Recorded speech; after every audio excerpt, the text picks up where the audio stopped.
Hello everyone, welcome back to my channel. आज हम start करेंगे एनिमल किंगडम में फाइलम इकाइनोडर्माटा।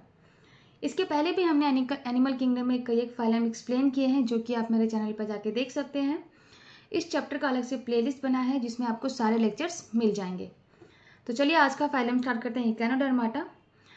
तो इकाइनोडर्माटा क्या है, इसमें जो इसका नेम इकाइनोडर्माटा है इसका मीनिंग क्या है ये पहले हम समझ लेते हैं। इकाइनो यानी कि स्पाइनी और डर्माटा यानी कि स्किन।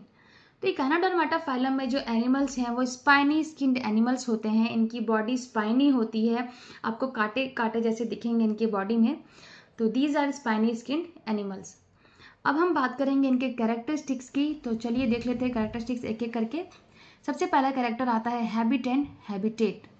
हैबिट एंड हैबिटेट की अगर बात करें तो दे आर एक्सक्लूसिवली मराइन, यानी कि इनमें जितने भी एनिमल्स हैं वो बिल्कुल मराइन है, मराइन फॉर्म में सर्वाइव करते हैं। उनका हैबिट और हैबिटेट जो है वो मराइन वाटर है, बिल्कुल समुद्र के जस्ट जो मराइन वाटर है उसमें नीचे की तरफ ये ज़्यादा रहते हैं।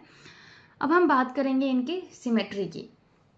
सिमेट्री की अगर बात करें तो इसमें हमें दो टाइप का सिमेट्री देखने को मिल जाएगा। जो लार्वल फॉर्म है वो अलग सिमेट्री शो करता है और एडल्ट फॉर्म अलग सिमेट्री शो करता है। तो लार्वल फॉर्म में क्या होता है कि बायलेटरल सिमेट्री देखने को मिलता है और एडल्ट फॉर्म में रेडियल सिमेट्री देखने को मिलता है। ये आपको याद रखना बहुत ही इंपॉर्टेंट पॉइंट है। नेक्स्ट अगर हम बात करेंगे लेवल ऑफ ऑर्गेनाइजेशन की, तो इनमें organ system level of organisation देखने को मिलता है। अच्छी तरीके से ऑर्गन सिस्टम बने हुए होते हैं इनमें, जिसकी वजह से इनमें organ system level of organisation है। जर्म लेयर की बात करें तो दे आर ट्रिप्लोब्लास्टिक। तीनों जर्म लेयर अच्छी तरीके से इनमें बने हुए हैं तो ये ट्रिप्लोब्लास्टिक हैं। और सेलम की अगर बात करें तो सेलम इनमें प्रेजेंट होता है, यानी कि ये सेलोमेट एनिमल्स हैं। तो यहाँ पे कुछ कैरेक्टरिस्टिक्स हमने देखा। चलिए और आगे क्या क्या कैरेक्टरिस्टिक्स है ये देख लेते हैं। तो नेक्स्ट हम बात करेंगे इनकी बॉडी की। तो जैसे कि हमने स्टार्टिंग में ही बात किया कि ये जो एनिमल्स हैं स्पाइनी बॉडी होती है इनकी, स्पाइनी स्किन्ड एनिमल्स हैं ये। और क्या क्या इनकी बॉडी में है वो भी देख लेते हैं हम। जो इकाइनोडर्माटा है इनमें इनकी जो बॉडी है उसमें अलग से हेड देखने को नहीं मिलता है। तो Echinodermata doesn't have head. Next point की अगर बात करें तो ये जो एनिमल्स हैं इनमें एक इंडोस्केलेटन प्रेजेंट होता है। कैल्सेरियस ऑसिकल्स यानी कि कैल्शियम कार्बोनेट के प्लेट से बना हुआ होता है। इस वजह से इनकी जो बॉडी है वो स्पाइनी होती है। तो यहाँ पे कैल्सेरियस ऑसिकल कहने का मतलब ये है कि कैल्शियम कार्बोनेट के प्लेट्स से बने रहते हैं इनके एंडोस्केलेटन।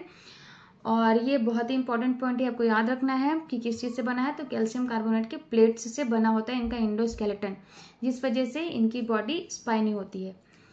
अब हम बात करेंगे नेक्स्ट पॉइंट की। एक बहुत ही अलग सा फीचर इनमें प्रेजेंट है। तो most distinctive feature of echinoderms is the presence of water vascular system. इनमें वाटर वस्कुलर सिस्टम प्रेजेंट होता है और ये वाटर वस्कुलर सिस्टम कई एक फंक्शन परफॉर्म करने में हेल्प करता है। तो चलिए देख लेते हैं वाटर वस्कुलर सिस्टम क्या क्या फंक्शन परफॉर्म करने में हेल्प करता है। तो सबसे पहला तो ये है कि water vascular system helps in locomotion. इनमें जो एनिमल्स हैं ये ये क्या करते हैं, वाटर वस्कुलर सिस्टम की मदद से लोकोमोशन करते हैं, यानी कि एक जगह से दूसरे जगह मूवमेंट करने में हेल्प मिलता है इनको। नेक्स्ट ये है कि फूड को कैप्चर करने में हेल्प होता है। Water vascular system in animals को फूड कैप्चर करने में हेल्प करता है, फूड को पकड़ने में हेल्प करता है। Transport of food, water vascular system जो है वो फूड को ट्रांसपोर्ट करने में भी हेल्प करता है। इनकी बॉडी में जो फूड यहाँ से वहाँ ट्रांसपोर्ट होना है उसमें भी हेल्प करता है। एंड लास्ट है कि it also helps in respiration. Water vascular system की मदद से ये रेस्पिरेशन का प्रोसेस भी करते हैं। तो यहाँ पे तो हमने इनके बॉडी के बारे में देखा और एक अलग सा फीचर क्या है, वाटर वस्कुलर सिस्टम प्रेजेंट है और इनके फंक्शन किस किस फंक्शन को परफॉर्म करने में हेल्प करता है ये आपको याद रखना है। अब हम देखेंगे नेक्स्ट इनका जो कैरेक्टरिस्टिक्स है डाइजेशन की अगर बात कर लें तो डाइजेस्टिव सिस्टम इनमें कंप्लीट होता है, यानी कि माउथ भी है और एनस भी है। तो digestive system is complete with mouth on the lower, यानी कि वेंट्रल साइड में माउथ प्रेजेंट है लोअर साइड में, और एनस जो है वो अपर यानी कि डोर्सल साइड में इनका एनस प्रेजेंट है। तो कंप्लीट डाइजेस्टिव सिस्टम इनमें रहता है। रेस्पिरेशन की बात करें तो इनमें जो रेस्पिरेशन होता है वो गिल्स से करते हैं या फिर डर्मल ब्रैंके प्रेजेंट होता है इनमें, जिसकी मदद से ये रेस्पिरेशन का प्रोसेस कर लेते हैं। सर्कुलेशन की बात करें तो इनमें ओपन सर्कुलेटरी सिस्टम प्रेजेंट है। और हम देखेंगे नेक्स्ट पॉइंट की एक्सक्रीशन। एक्सक्रीशन की अगर बात की जाए तो इनमें एक्सक्रेटरी ऑर्गन या एक्सक्रेटरी सिस्टम एब्सेंट होता है। तो ये आपको याद रखना है। अब हम बात करेंगे इनके रिप्रोडक्शन की। तो रिप्रोडक्शन की बात कर लेते हैं। तो ये जो एनिमल्स हैं ये यूनिसेक्सुअल होते हैं या डायोसियस होते हैं, यानी कि सेक्सेस सेपरेट होंगे, इनमें मेल अलग होगा, फीमेल अलग होगा। फर्टिलाइजेशन कैसा होगा? तो फर्टिलाइजेशन एक्सटर्नल फर्टिलाइजेशन होता है। और ये जो रिप्रोड्यूस करते हैं ये सेक्सुअली अगर रिप्रोड्यूस करेंगे तो गैमेट के फ्यूजन से रिप्रोड्यूस करेंगे, और असेक्सुअली अगर रिप्रोड्यूस करेंगे तो रीजनरेशन के प्रोसेस से रिप्रोड्यूस करेंगे। So they reproduce sexually through gamete fusion and asexually through regeneration. Development की अगर बात की जाए तो इनडायरेक्ट डेवलपमेंट होता है इनके अंदर। तो ये सारे कैरेक्टरिस्टिक्स देख लिए। अब हम कुछ एग्जाम्पल्स देख लेते हैं, क्या क्या एग्जाम्पल्स हैं। तो एग्जाम्पल में सबसे पहला एग्जाम्पल है एस्टेरियस, जिसे कि कॉमनली स्टार फिश कहा जाता है। आपको यहाँ पे एग्जाम्पल में कॉमन नेम भी याद रखना है, क्योंकि एग्जाम में कई बार कॉमन नेम पूछा जाता है।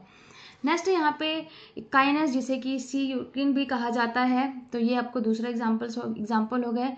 एंटीडोन हो गया, जिसे सी लिली कहते हैं।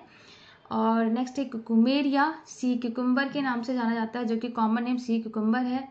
और फ्योरा, जिसे कि ब्रिटल स्टार कहते हैं। तो ये कॉमन नेम के साथ आपको सारे एग्जाम्पल्स याद रखने हैं, क्योंकि कॉमन नेम भी बहुत इंपॉर्टेंट है। तो बहुत ही सिंपल है, अगर आप सीक्वेंस में याद करेंगे तो आपको सारे कैरेक्टरिस्टिक्स याद हो जाएंगे। तो उम्मीद है जो हमने एकाइनोडर्माटा के कैरेक्टरिस्टिक्स के एग्जाम्पल्स देखे आपको इजीली समझ में आ गए होंगे। और अगर आपको मेरे लेक्चर्स पसंद आ रहे हैं, समझ में आ रहे हैं, तो मेरे चैनल को सब्सक्राइब करें, वीडियोज़ को लाइक एंड ज़्यादा से ज़्यादा शेयर करें।